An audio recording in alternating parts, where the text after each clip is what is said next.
Buenas tardes, queridos alumnos, queridos estudiantes de la Facultad de Arquitectura y Urbanismo de la UCE. Este video es un pequeño tutorial que da una introducción inicial a los sistemas de información geográfica y al manejo de una herramienta de acceso gratuito con la cual nosotros podemos elaborar nuestras cartografías, nuestros mapas para los trabajos de análisis y diagnóstico urbano. Estos diagnósticos los hacemos tanto para proyectos urbanos como para los análisis preliminares de proyectos arquitectónicos.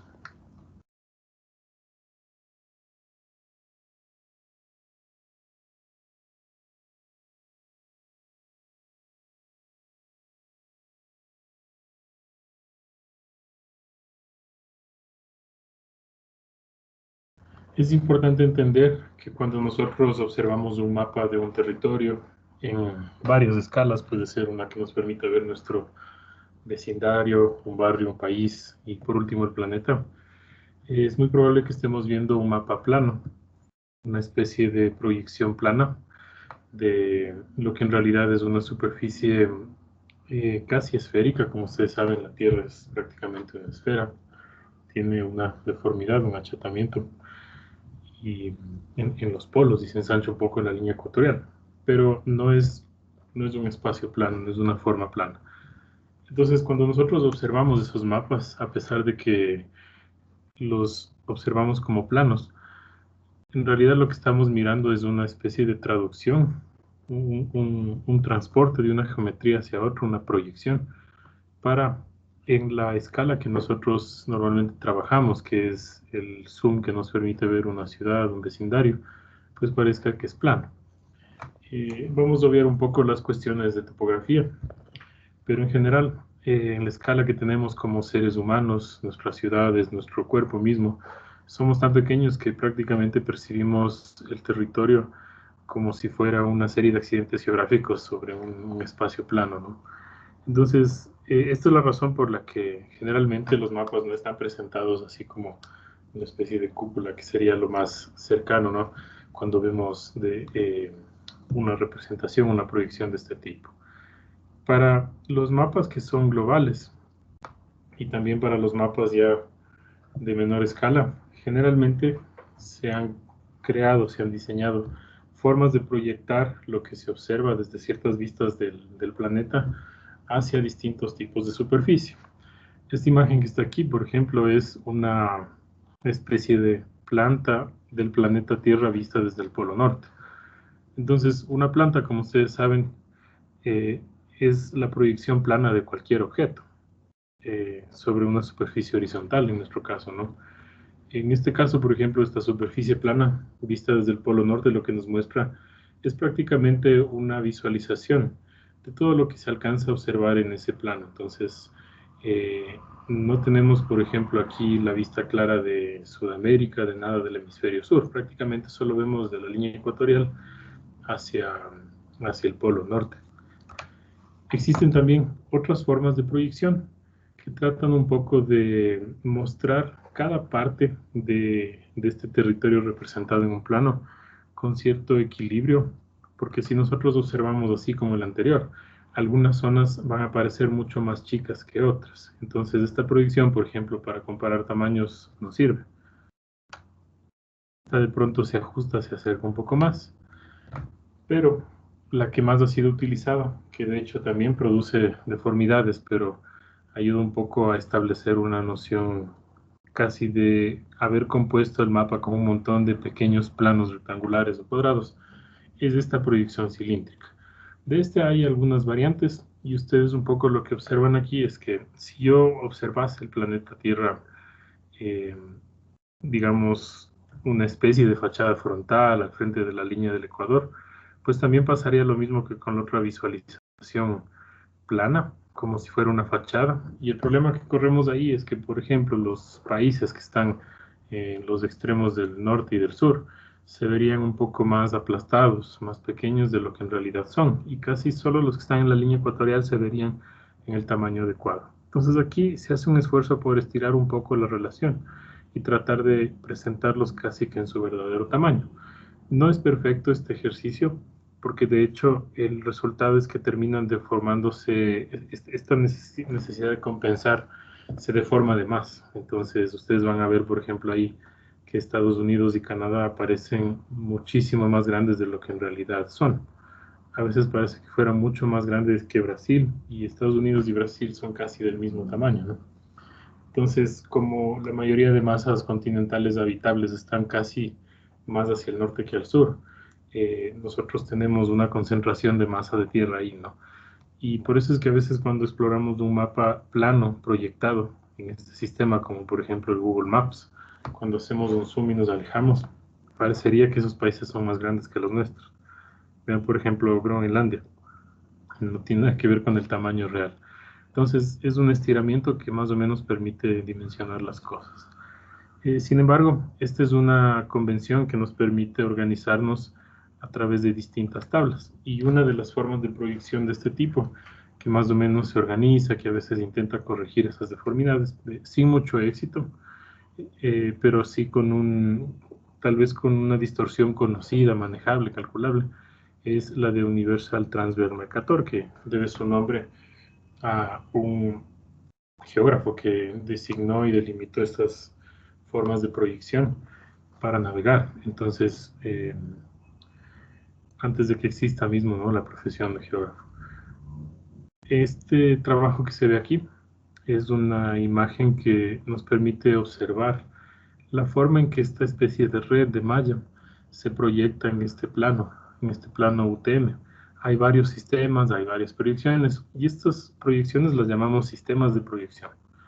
Es importante entender esto porque cuando ustedes notan aquí esta división en grillas, prácticamente nos muestra que todos los países están ubicados en distintas partes de esta grilla que se ha proyectado. Y en el caso del Ecuador, gran parte de la zona habitada de nuestro país está en la grilla que corresponde al rectángulo 17 sur. Entonces, si ustedes observan aquí, aquí está el 17, aquí está la latitud 0, y más o menos está ahí. Hay una porción del Ecuador y algunas provincias que se escapan. Y lo mismo, hay una porción del norte que se van también a la zona de más arriba del norte, ¿no? Entonces, esto es lo que nos permite hacer, es más o menos tener un sistema casi por país, donde desde cada inicio de la cuadrícula que le corresponde, se puede tener una especie de cero.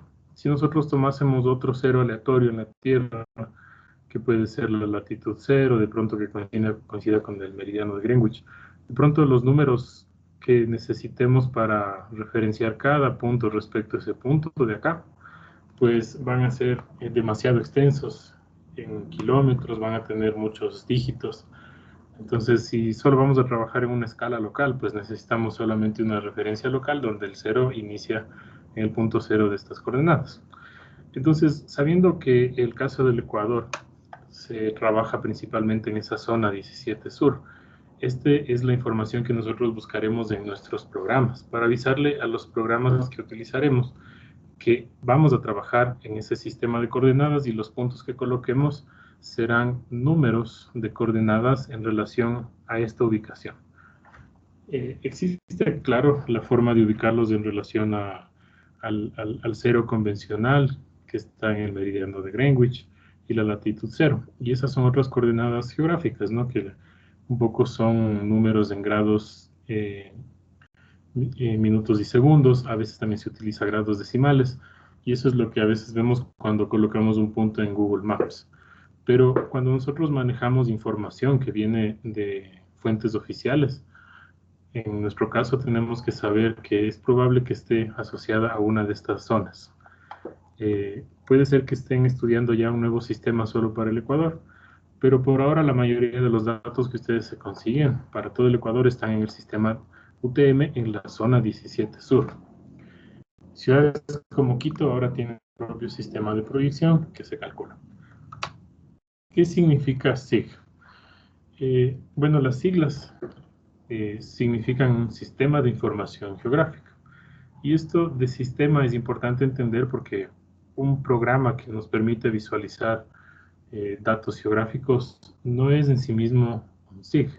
es simplemente un componente dentro de un sistema de cosas. Y este sistema está conformado en rasgos muy simples, muy sencillos, por estos tres grandes componentes. Primero, una base de datos que son de dos tipos. Son datos geométricos, vectores, pueden ser imágenes, pueden ser cualquier tipo de elementos que nosotros podemos reconocer visualmente, además de datos alfanuméricos. Estos datos alfanuméricos y estos datos geométricos tienen un trasfondo georreferenciado, y esto significa que están asociados a posiciones, a ubicaciones, dentro de algún sistema de coordenadas, de algún sistema como el que vimos en la anterior diapositiva. Entonces, los datos geométricos se ubican en un espacio mediante ciertos otros datos de carácter numérico en un espacio, en una localización, y esa es la georreferenciación. Y además,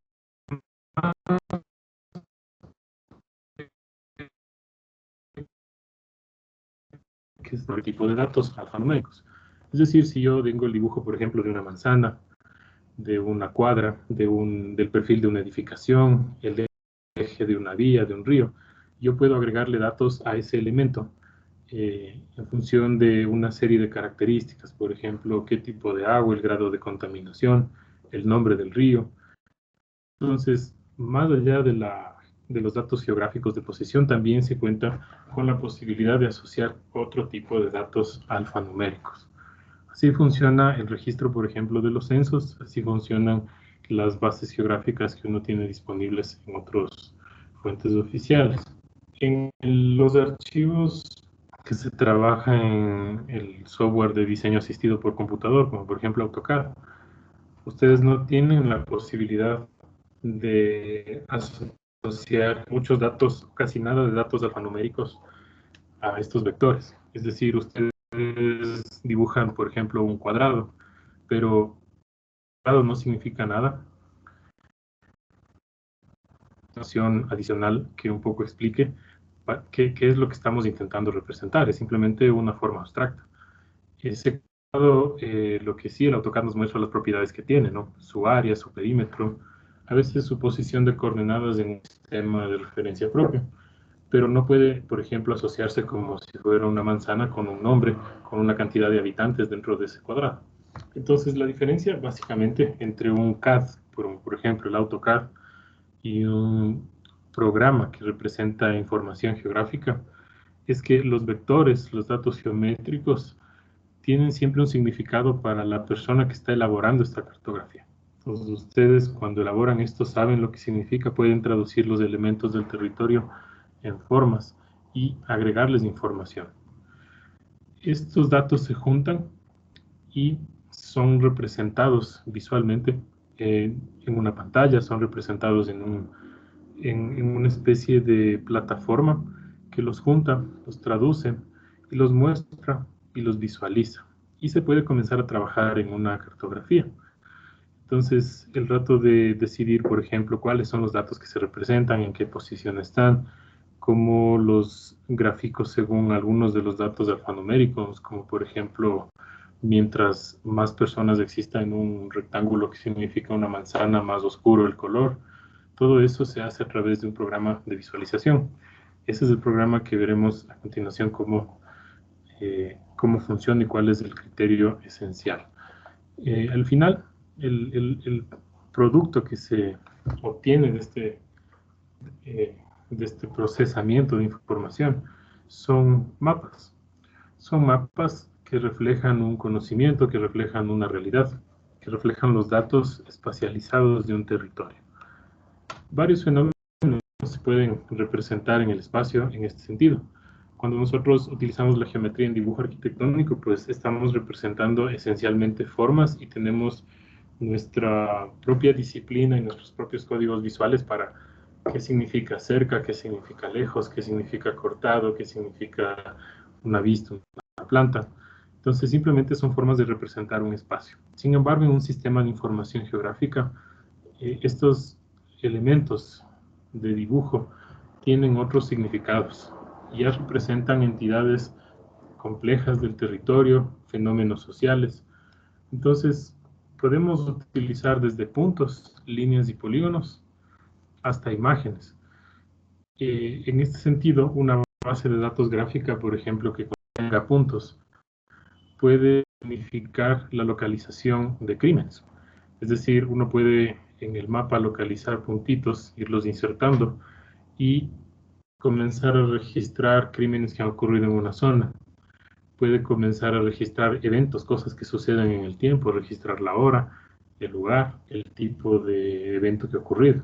Uno puede utilizar líneas para representar los ejes de caminos, los flujos, las rutas que toma, por ejemplo, un transporte, y estamos representando fenómenos de la realidad. Uno puede utilizar los polígonos para representar, por ejemplo, los perfiles de una edificación vista desde arriba, ocupando un lugar en el suelo. Podemos representar polígonos para delimitar la forma, la extensión y el detalle que puede tener un terreno en este perímetro, ¿no? También usamos polígonos para, por ejemplo, dibujar diferentes lotes y luego los contamos. La base alfanumérica puede estar compuesta por su parte, en cambio, de textos, números, fechas, marcas de tiempo. Y esta información es la que nosotros traducimos. En un censo, por ejemplo, un sector censal es un polígono dentro del cual hay la información de cuántos habitantes hay en números. Se puede obtener el área en números con decimales. Se puede obtener también el nombre que tenga, es un código numérico. Se puede asignarle un nombre, que es un texto. Se puede asignar la fecha donde fue tomado, la hora, ¿no? Entonces, esta información se conecta con una base de datos gráfica. Estos elementos gráficos en estos sistemas por lo general no pueden y nunca están en la misma capa. Una capa pues es o solo de puntos, o solo de líneas, o solo de polígonos. Existen además otros tipos de elementos que son a base de píxeles, no necesariamente todos son vectores. Se puede trabajar, por ejemplo, con fotos aéreas, con mapas antiguos digitalizados, escaneados, imágenes rasters. En algunos casos estas imágenes vienen con archivos complementarios que el programa es capaz de leer y pueden contener información adicional sobre altura, pendiente, y a veces esos píxeles se utilizan, por ejemplo, para traducir hacia un modelo tridimensional topográfico. Se tienen ciertas imágenes planas, donde cada píxel representa una altitud específica, y el programa traduce y puede representar a partir de esa imagen plana, en medio de sombras, una topografía tridimensional. También se puede hacer el proceso inverso con una serie de curvas de nivel, que esencialmente son líneas, cuando se tiene suficientes información sobre en qué altitud están, en el eje Z, que sería la altitud, se puede revertir y tratar de hacer una imagen plana de píxeles donde la sombra representa la altitud, o también construir un modelo tridimensional. En los programas de sistemas de información geográfica, estos datos geométricos y alfanuméricos son una serie de archivos que se conectan en este programa visualizador, que en realidad muestra esto solo como una capa. Entonces hay que tener cuidado en ser muy ordenados porque en la medida en que nosotros generemos una capa, por ejemplo, de puntos, van a crearse una serie de archivos adicionales con el mismo nombre en la ubicación en donde estemos trabajando ese archivo. Entonces, no es como en otros programas donde nosotros prácticamente abrimos un archivo que ya contiene toda la información ahí, y en estos archivos como Word, como cualquier programa de Office, solo con que transportemos y enviemos ese documento ya está todo. En este caso, más bien, es un sistema de archivos asociado a esto. Entonces, cuando transportamos información cartográfica, no solo guardamos el proyecto donde se visualiza todo, sino los archivos originales de los cuales este programa invoca esa información. Prácticamente transportamos carpetas enteras para esto. Por eso es importante que ustedes tengan un orden en dónde están trabajando esta información geográfica. Existen en la red algunas fuentes que también ya ejemplifican esta proyección. Vamos a ver aquí un ejemplo de un sistema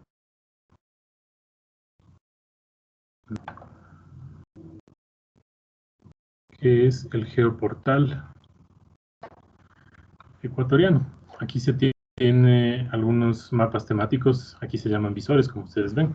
Entonces, en el primero, por ejemplo, ustedes van a ver que existen básicamente algunas líneas, algunos elementos que representan fronteras, caminos, ciudades. Entonces, tienen la opción aquí también de agregar cierta información que se representa como capas, ¿no? Tienen, por ejemplo, información del volcán Cotopaxi, tienen atractivos turísticos, tienen algunas imágenes que se pueden superponer, tienen mapas de cultivos, por ejemplo. Entonces, uno puede comenzar a agregar la información que necesite en distintas escalas. En otros mapas temáticos, por ejemplo, se han agregado fenómenos ambientales.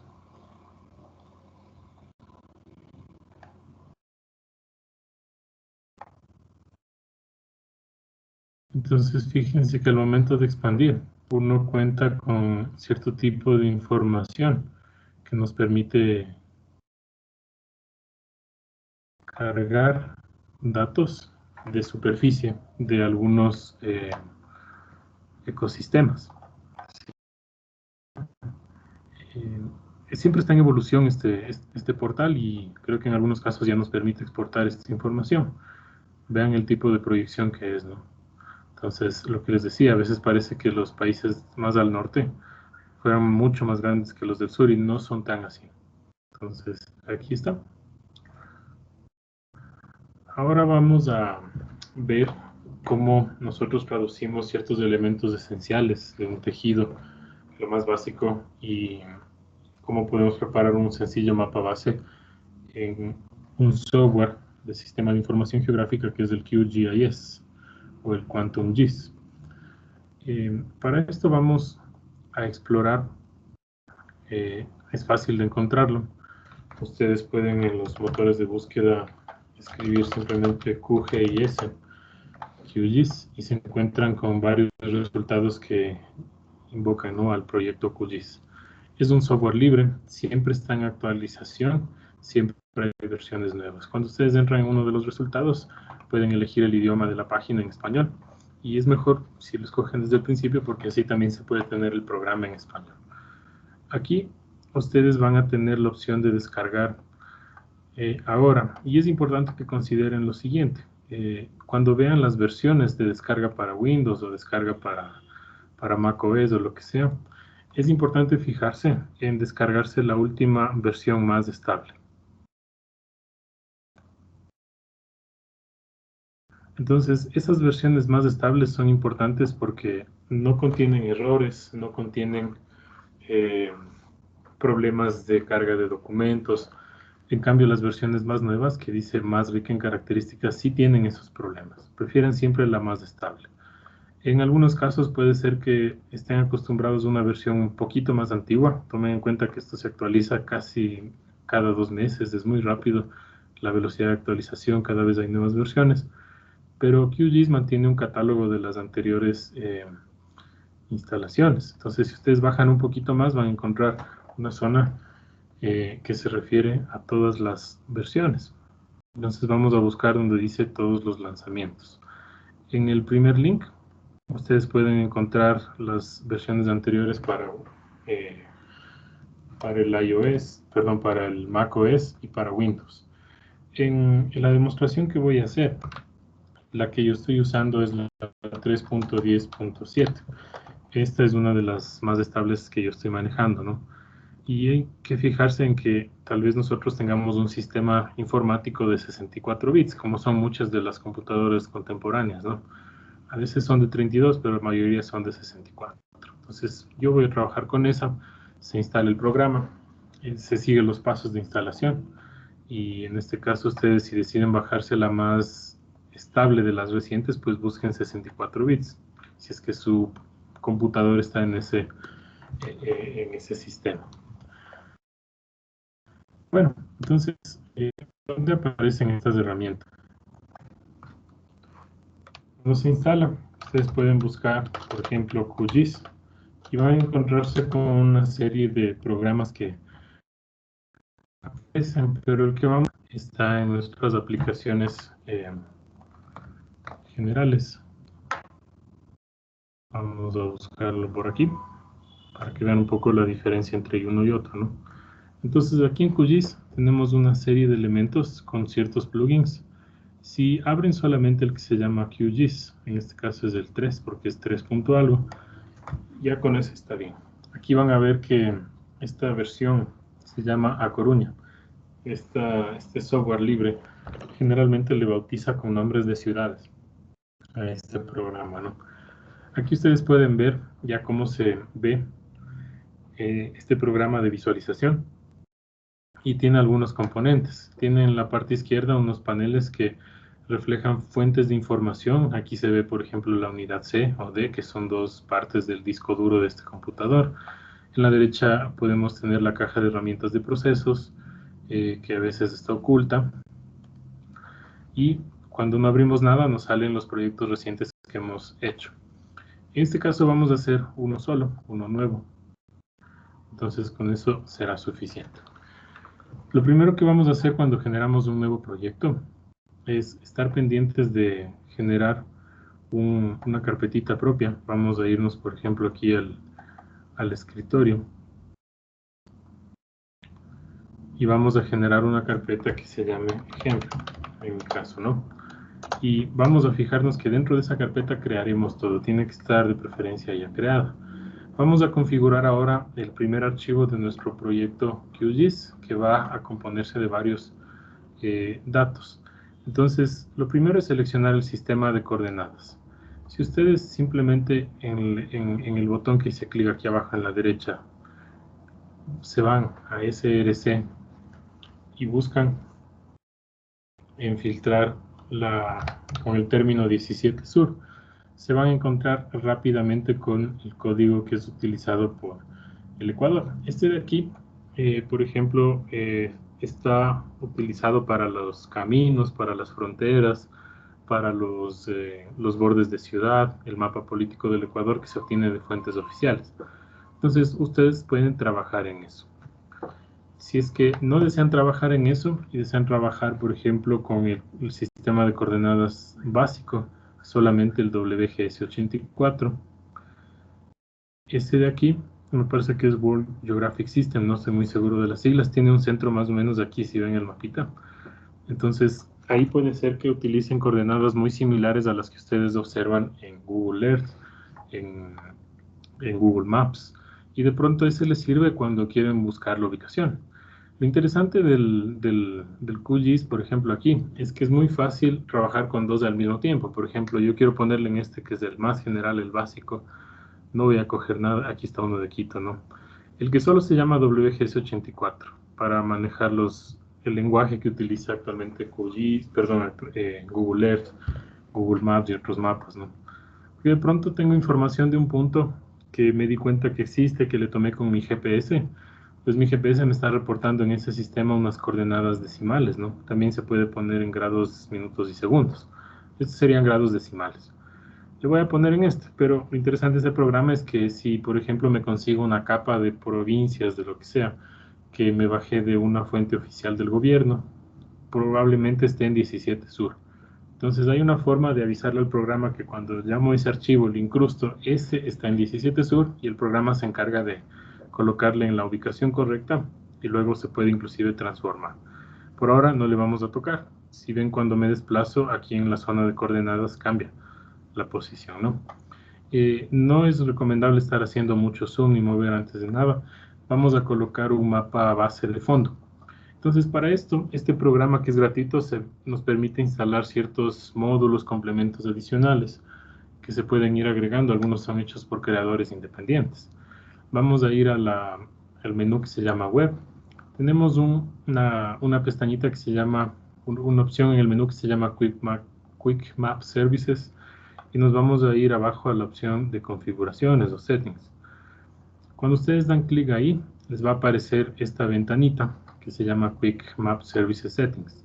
Tiene muchas pestañas y la del final, que dice más servicios, les permite agregar una serie de visualizadores de mapas que están en internet y que han sido construidos y conectados a QGIS por personas independientes que han programado esto para que sea fácil para nosotros. Le damos clic en Get Contributed Back y esto va a instalar en el mismo menú que vimos anteriormente, guardar, que dice Web, muchos mapas como los que yo tengo aquí. A ustedes al principio les van a salir poquitos, pero ahí ya comienzo a visualizar. Y aquí es importante que manejemos algunas opciones, porque algunas zonas de nuestro país puede ser que no estén bien representadas en Google, pero de pronto sí lo están en Bing, como ocurre en ciertos lados de la Amazonía, ¿no? Entonces podemos experimentar. Pero en este caso vamos a dar clic en la opción Google Satélite y fíjense que me sale una proyección plana de Google Earth. Me voy a acercar a la zona poco a poco, como con la ruedita del mouse. Se parece un poco a los programas de CAD.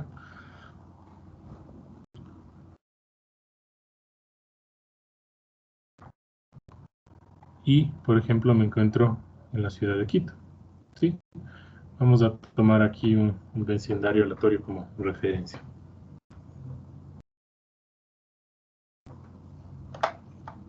Entonces, aquí nosotros ya hemos cargado una capita y fíjense que en el panel izquierdo aparece la palabra capas.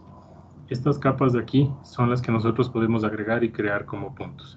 Entonces recuerden que estamos en un sistema de coordenadas que está anotado aquí, ¿no? Y tiene un código 3857, este básico. Entonces no nos confundamos que puede ser que obtengamos información de otras fuentes. Ustedes pueden trabajar en ese básico en el que ya viene por defecto.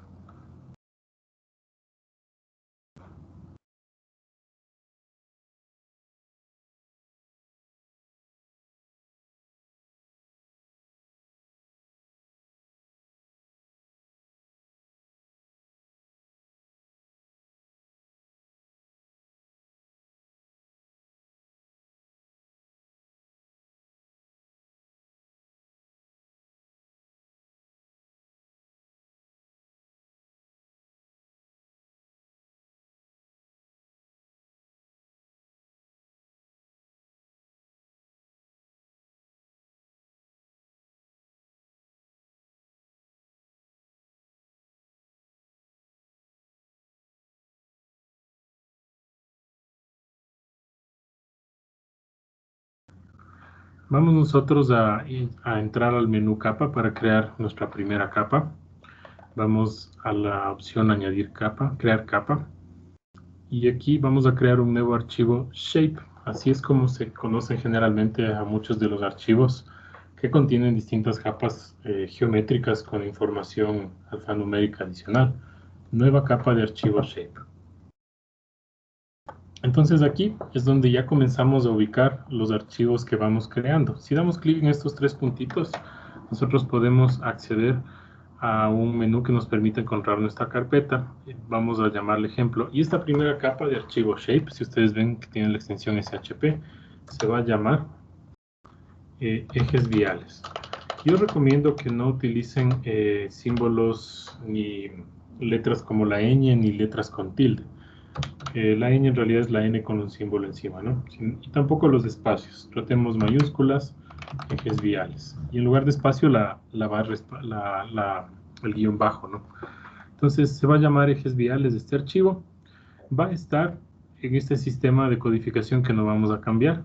No es un archivo de puntos porque un eje vial generalmente representamos mediante líneas. Vamos a seleccionar que esto es solamente plano, no tiene valores en Z. Y está en este sistema de coordenadas WGS84, el básico. Entonces vamos a mantenernos con ese. El programa está ahorita configurado en este, que es una proyección del mismo. Pueden, si quieren, trabajar igual. Entonces no pasa nada, ese es en el que estamos, ¿no? Entonces fíjense que no diga 17 sur en nuestro caso, vamos a trabajar solo con los clásicos coordenadas geográficas decimales. Y lo que es importante aquí es que esto no solo es una capa de líneas, sino que además tiene información alfanumérica. Entonces, para mí, estos ejes pueden tener alguna serie de datos de información que yo igual, si no los creo todos aquí, después puedo agregarlos. Por ejemplo, este se puede llamar el nombre de la calle, ¿no? El nombre del eje vial. Este va a ser un dato que se refleje como texto. Y voy a decir que tenga solamente 80 caracteres y le doy clic y se añade. Pero a veces para los ejes viales también yo necesito de pronto el tipo de vía. Eso también puede ser un dato de tipo de texto, añado. Entonces no estoy llenando información todavía, solo estoy preparando los campos y después llenaré la información. Y de pronto tengo información del flujo de transporte público, ¿no? Digamos que se llame cantidad guión bajo de buses, cantidad buses, ¿no? Bueno, no me deja crear un campo tan largo. Aquí le voy a dejar así. Esa cantidad de pronto lo expreso en números enteros. ¿Sí? Si yo quisiera, por ejemplo, expresar otros datos, de pronto hay en números decimales. Pero este es un número entero y vamos a dar clic en añadir a la lista de campos. También me permite un límite de caracteres, entonces tengo que ver qué tan grandes van a ser mis números, ¿no?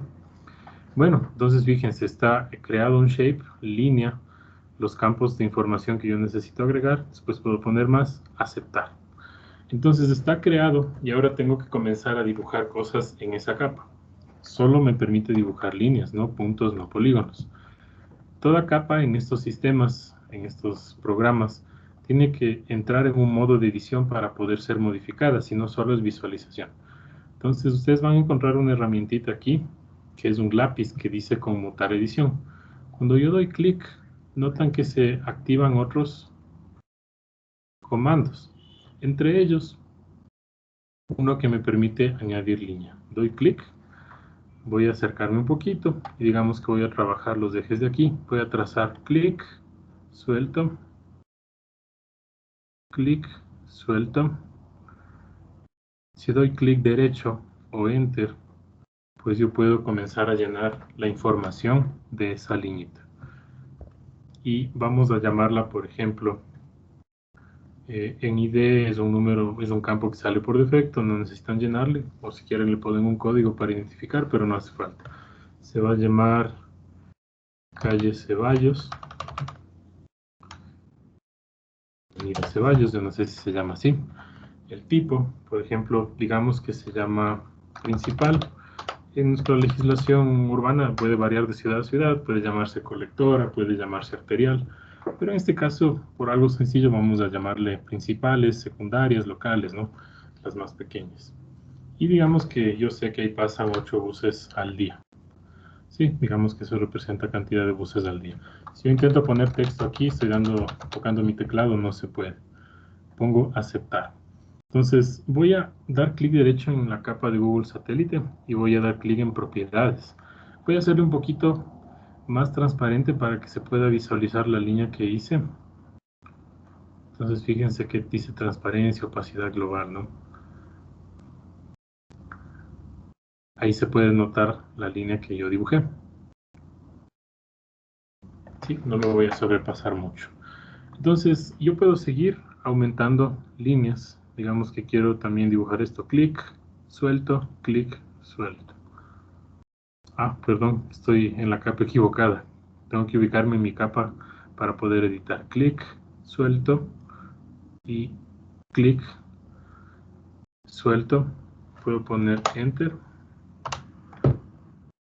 Perdón, no puedo poner Enter ni escape. Tengo que dar clic con el botón derecho después de haber hecho el último punto. Entonces digamos que esta se llama calle Serrano. Es un tipo local y cantidad de buses, digamos, de 0. Y pongo aceptar. Entonces ya he dibujado una entidad. Digamos que voy a modificar un poco de esto, pero para eso primero tengo que, ya cuando he creado algunos campos, guardar esta capa. Voy a dar clic en el lapicito y me dice si es que quiero guardar los cambios en la capa ejes viales, voy a poner guardar. Entonces yo guardo e inmediatamente les recomiendo guardar, si no es un poquito antes, el proyecto, porque todo esto está visualizado aquí, pero dice proyecto sin título, entonces vamos a guardar. La ubicación, pues, como es recomendado, siempre en la misma carpeta que estoy trabajando, que se llama ejemplo. Este es un proyecto QGIS, QGZ. Se va a llamar mi proyecto ejemplo.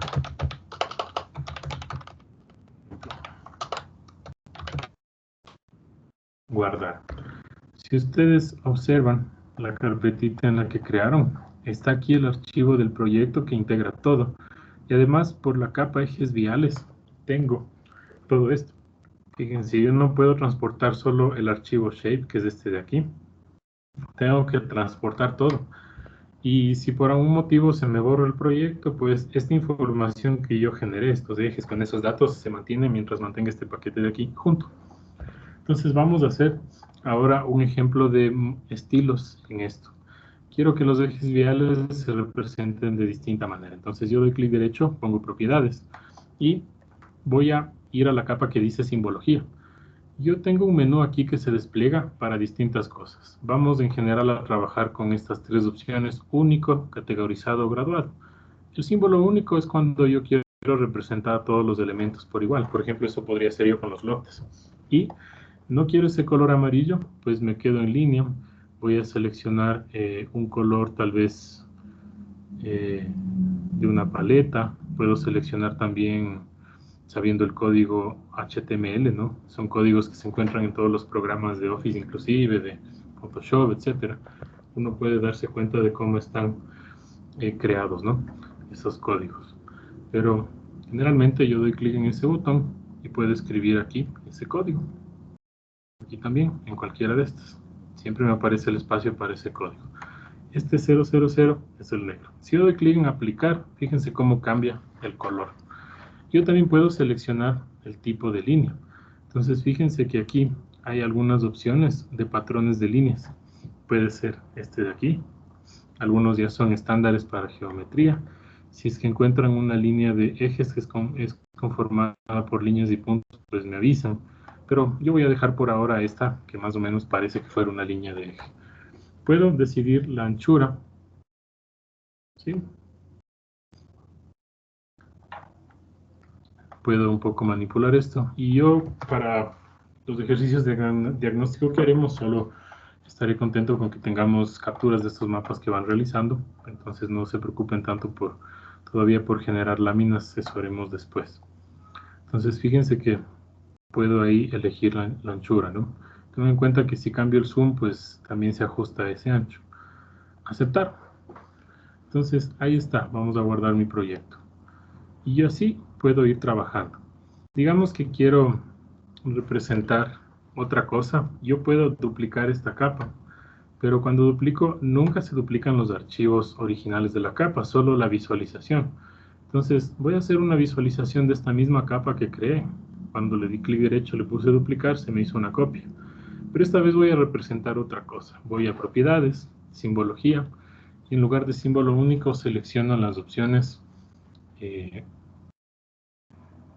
graduado. Entonces vamos primero a categorizado. Yo puedo seleccionar que en función de los datos que yo ingresé se representen con un símbolo o con un color las diferentes cosas. Entonces aquí si yo doy clic en categorías, generalmente se trata de variables nominales, es decir, que no son incrementales, que no es que una sea más que la otra, sino que diferencian una de la otra. Y una categoría, por ejemplo, es del tipo de vía. Yo puedo elegir una rampa de color, puedo elegir colores aleatorios, aquí dice random colors, voy a dejarle eso. Y cuando digo tipo, y que es una variable que yo creé, y pongo clic en clasificar, lo que me va a aparecer como valores son los que yo ingresé. Entonces, todas las que yo ingresé como local van a aparecer con este color, las principales como este. Igual, es editable, si ustedes dan clic en este símbolo, puede ser que prefieran un color diferente, ¿no? Un código tal vez estandarizado. Aceptar, y la principal vamos a tratar de representarle con esta especie de celeste. Es más, la principal de pronto le podemos hacer un poquito más gruesa. Y la local no tan gruesa como esa. Entonces yo puedo editar individualmente los símbolos en categorizar. Si yo pongo aplicar, fíjense lo que sucede. Fíjense. Entonces me representa según estas categorías. Ahora, si yo activo la otra capa, pues se superpone. En realidad es una copia de la misma, ¿no? Fíjense en eso. Vamos a duplicar de nuevo esta capa que creamos para ahora representar otra cosa que no es categorizado. Le vamos a activar, porque siempre se duplica desactivado. Damos clic a propiedades y en lugar de categorizado vamos a seleccionar graduado. Y cuando se refiere a graduado, generalmente es una forma de cuantificar en rasgos, en rangos, perdón, las cantidades de algo que está contenido en las celdas que tienen números enteros decimales. Por ejemplo, la cantidad de buses. Entonces aquí, mientras más tiendan hacia un bar, más blanca sería la vía, y mientras más tiendan hacia el otro, más oscura sería. Puede esto, por ejemplo, significar de menor a mayor. Entonces, seleccioné este mismo campo que yo creé que se llama cantidad de buses y que fui llenando de información y pongo clasificar. Y voy a dar clic en una de las opciones, por ejemplo, intervalo igual, clasificar. Tal vez está demasiado, solo tengo 2 vías, ¿no? Vamos a poner algo así. 3, yo puedo ponerle precisión 0, porque son números enteros, ¿no? No necesito, vamos a crear solo 2 clases. Creemos 4 para que más o menos se entienda, ¿no? Vamos a clasificar, me dice que todos los valores del 0 al 2 van a ser blancos, del 6 al 8 súper negros, ¿no? Y puedo en esta flechita inclusive cambiar de escala de colores. Vamos a seleccionar esta que se llama Reds, que es una más extrema, ¿no? Vamos a poner aceptar. La línea blanca no sale mucho porque está oscurecida, ¿no? Si yo desactivo el Google Satélite no se le va a ver mucho, pero en todo caso vuelvo a propiedades y puedo seleccionar aquí en símbolo, pero en la parte de arriba doy clic y voy a hacer grueso todos los gráficos. Ya no entro uno por uno. Vamos a tratar de que se vea más claramente. Entonces ahí pueden ver algunos datos, ¿no? ¿Y qué pasa si, por ejemplo, yo edito alguna de las capas? Como estas son copias de lo mismo, yo puedo editar en cualquiera. Activo el lápiz, doy clic en la herramienta añadir línea. Cuando hagan puntos, esto se reemplaza, ¿no? Se va a reemplazar por añadir punto o añadir polígono. Entonces doy clic, vamos a hacer un clic aquí, suelto, hago otro clic acá y clic derecho. Entonces esta se va a llamar avenida extra, el tipo va a ser local también y la cantidad de buses va a ser 4 al día, ¿no? Se me ocurre. Aceptar. Vamos a agregar otra que esté por acá. Y digamos clic derecho. Esta va a ser un nombre cualquiera. Esta va a ser un tipo principal. O se va a llamar, se me ocurre, colectores, una cosa intermedia. Y se me ocurre, ¿no? Y cantidad de buses, digamos que tiene 3. ¿No? Pongámosle un extremo. ¿Qué les parece? Pongamos que tiene 15 buses al día. Aceptar. Entonces aquí ustedes notan que como se salió del rango que yo había representado al un inicio, parece que no estuviera visible, pero la entidad existe. Entonces no se preocupen. Vamos a dar clic en el lápiz y vamos a guardar. Y vamos a volver a representar. Vamos a esta capa, propiedades. Vamos a poner clasificar de nuevo. Si quieren le quitan los decimales aquí. Ponen aplicar. Por cierto, donde dice formato de leyenda, si no toca nada de lo que está ahí, pueden agregar la palabra cantidad de buses al día, por ejemplo. Pongo aplicar. Y fíjense que la nueva que yo creé, ahora tiene unos colores más fuertes. Desde el extremo tiene 15 buses al día, ¿no? Lo mismo, algo similar va a pasar con las otras copias de la capa. No se actualizan porque tengo que visualizar de nuevo. Si quiero ver cómo yo le categoricé, por ejemplo, de clic en propiedades, está en categorizado, vuelvo a clasificar por tipo, clasificar, aceptar. Tal parece que me olvidé de poner algún nombre posiblemente en el tipo, pero por eso no me salen todos. Entonces todas estas son copias de la misma capa. Vamos a quedarnos con los ejes sencillos. Aquí pueden ver ustedes un poco cómo tenemos.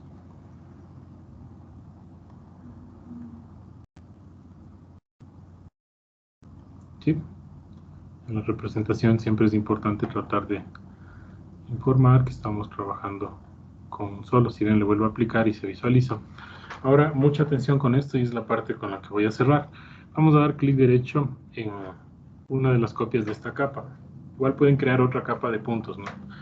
Y vamos a abrir la tabla de atributos. Esta tabla de atributos es la que me permite ver los datos alfanuméricos conectados a esta geometría. Entonces, fíjense que ahí es donde me están apareciendo los tipos, las formas, los nombres que yo coloqué como categorías. Entonces, cantidad de buses, el nombre. ahí se dan cuenta que yo puedo, por ejemplo, agregar un campo aquí mismo. En esta tabla de atributos tengo herramientas que me permiten adicionar nuevos campos, me permiten crear nuevos campos. Por ejemplo, doy clic en calculadora, se abre una ventanita donde voy a crear un campo nuevo, donde yo puedo calcular cosas de la geometría, ¿no? Por ejemplo, geometría. Tenemos la opción de área para polígonos, se puede calcular automáticamente. No estoy seguro si existe longitud, aquí está.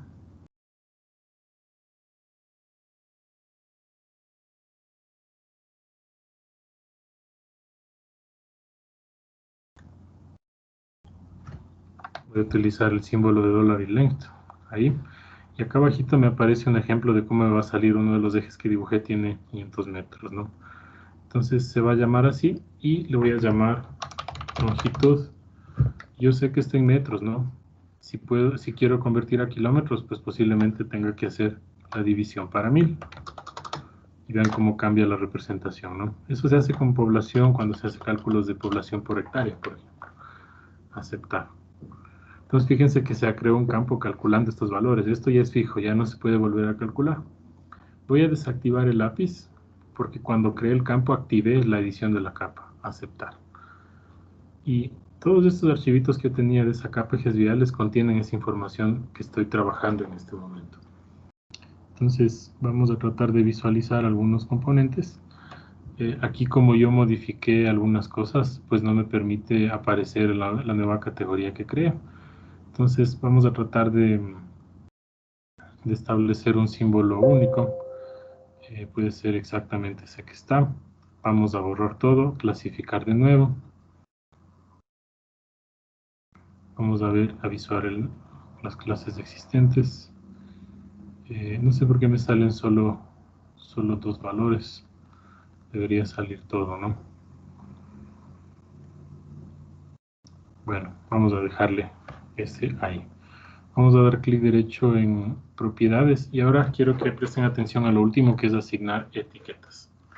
Entonces, como ustedes ven, a veces el programa puede no representar ciertos detalles a pesar de que ya está ingresada la información, pero bueno, así funciona. Vamos a poner las etiquetas en lugar de simbología, vamos a entrar a etiquetas.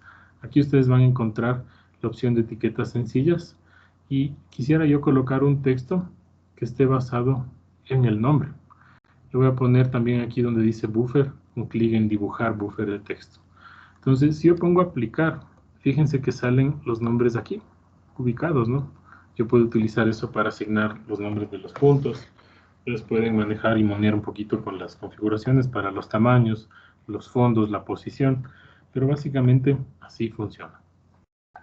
Esto sería todo por hoy, chicas, chicos. Si tienen alguna duda, estamos ahí para contactarnos y ya conversaremos cómo hacer cálculos dentro de estas capas, de estos shapes, de estos archivos, para poder calcular, por ejemplo, densidad, compacidad y otras variables en relación a un polígono. Pero por ahora, con que representemos estos fenómenos es suficiente. Les recomiendo ciertas cosas como hechos puntuales que ocurren en lugares, en tiempos diferentes y todo, representarlo por medio de puntos. No se compliquen, tienen que hacer básicamente los elementos básicos del tejido, que son las formas. Aquí pueden ver y guiarse un poco y dibujar encima. Y también escoger algunos de los hechos y fenómenos que ocurren en el espacio, que de pronto se representan con puntos. Mucha suerte. Voy a esperar subir esto también en las redes para que esté disponible para ustedes por mucho más tiempo. Que tengan un buen día.